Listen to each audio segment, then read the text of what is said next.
Thank you, Team Biotech, for this wonderful session on bouncers in ACL. So I will be talking on ACL Tibial Avulsion Fracture, and it's not very uncommon scenario we see in our day-to-day practice. And if you see the classification of the ACL avulsion, so depending upon whether it's undisplaced type 1 to the displaced one, I think most of the undisplaced one we treat conservatively, and if it's displaced, I think you need to fix it. So why we need to fix it? Most of the displaced tibial avulsion fracture.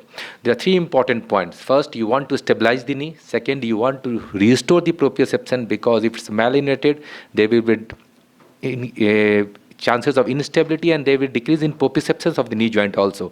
And definitely, anything in the intercondylar notch will cause a loss of extension, which is very important point. So to avoid loss of extension also, you want to fix it in anatomical position, so there is no bony bump inside the intercondylar notch which will cause a extension lag in later on. And what are the fixation methodology? Normally we used to do it open 10 to 15 years back, but now I think the arthroscopic technique is gold standard because of the good instrumentation and suture material which is available.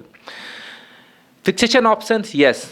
We have evaluated ourselves from the K-wire, screw, staple to now to the suture pull-out technique. So this is the evaluation of fixation which we have done in last 10 years. You can see it started from the K-wire, we started from the screw fixation, open, then arthroscopically, then people tried with the staple. But I think now the suture pull-out technique is the gold standard for all these ACL avulsion fixation. And why arthroscopy? Why not open? I'm not telling if you are not trained properly to do it arthroscopically, do it open, results are equally good, but it's less invasive. And you have to do minimal soft tissue handling. And if you are doing a minimal soft tissue handling, I think chances of post-operative stiffness is less. And that is the reason why we have shifted ourselves in fixing this type of fracture, either the ACL or the PCL avulsion, from open to arthroscopic procedure. So arthroscopic way, I think it's the gold standard. Hope this video runs. Yeah. So you can see this is a 3 weeks old tibial avulsion fracture. It's not running there. So I will run this video. Come out of the slide. Yeah, I tried. Yeah, that I have to do.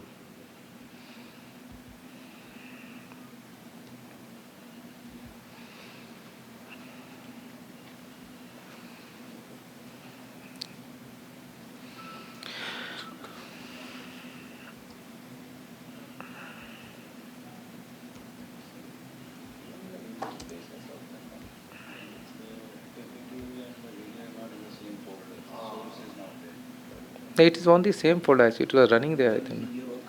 Yeah, on laptop. Have you changed the folders? No. So exit the slide. So just Yes, a minute. It will come. Yes.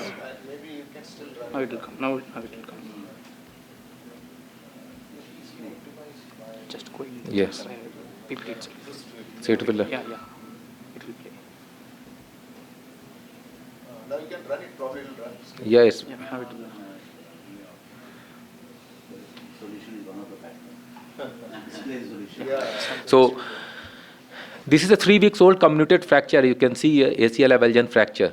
So you can see it's a comminuted type of fracture. So normally when it's 2 or 3 weeks old, so you have to fix it arthroscopically. You can see in this fracture there is, because it's in malunited position, there is anterior laxity also and the loss of extension lag also. You can see 20 degree of extension lag is also there. So you need to fix it either open or arthroscopically. The first and important part is clear the debris and try to elevate whole of the fragment from the tibial part. You can see this is the tibial avulsion part. This is your intermeniscal ligament, which is usually entrapped in between the fragment. And you can see the medial attachment, the anterior horn of the lateral meniscus on the lateral side, and you can see the whole of the intact ACL.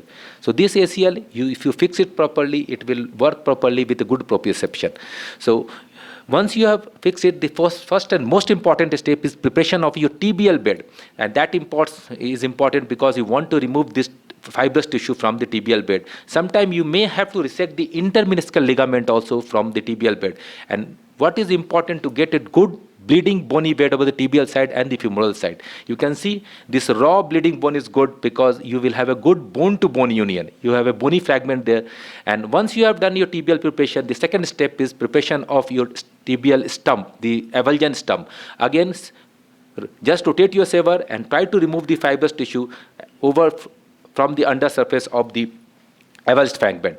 And this is your preparation of the tibial avulsion part. So once you have prepared both the part, you have a raw surface. See for the reduction. This is very important, and that should be anatomical. There should be no anterior overhang. There should be no medial or lateral overhang. So try to debride it properly and see the reduction arthroscopically, and then only plan for your tunnel placement. So once you have seen that, second important step is take your bite. Pimplegar sir has shown very nice technique. This is a self-retrieving suture passing device. Normally, I take bite through the vicryl and pass my suture lasso over this vicryl. So one from medial to lateral, another from lateral to medial, so that you have a uniform cinching of the tibial avulsed fragment.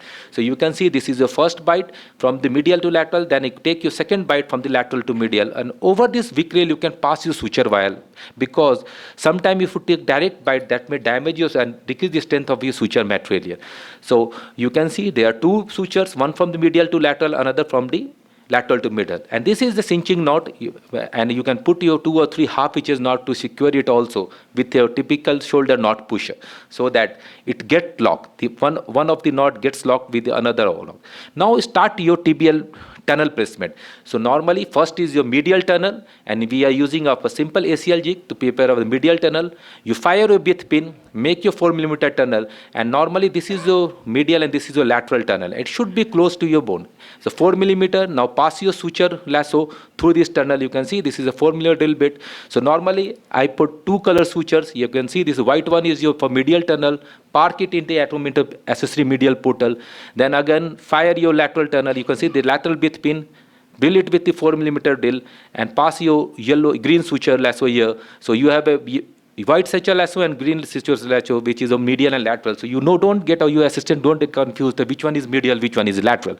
So once you have parked both of the suture lasso, now you pass this the fiber wire through the medial and lateral part. This is very important part, and when you are taking it out and pulling it through the tibial tunnel, see for the reduction, and with your probe you can just reduce it and then try to pull it down, so that whole of the fragment gets incorporated in the tibial crater. And once also you have fixed it, fix the tibial side either over a post or over disc or over a endo button. So this is very important step. So you should have, at the time of fixation also, try to put traction over the pulling wire so that it doesn't get loosened up. Post-op care, this is very important. So ACL avulsion rehab is not same as a ACL rehab. Normally we keep them in extension knee brace for 3 weeks. It's a slow rehabilitation. Don't try to be very aggressive as we do on our routine ACL reconstruction. And yes, with extension knee brace, you can allow them full bed wearing from day 1. And normally these avulsion has a good healing potential, so they can return back to their normal activity after 14 to 16 weeks, as compared to ACL reconstruction, whether we have to wait for 6 to 9 months for return back to your normal day-to-day or sports activity. So that is the importance of ACL avulsion fixation. So now we have shifted from open to arthroscopic. Try to do it arthroscopically. Most of the undisplaced fracture, try to treat them conservatively, but most of the displaced fracture, try to treat them arthroscopically with the suture pull-out technique, fixation technique. Thank you.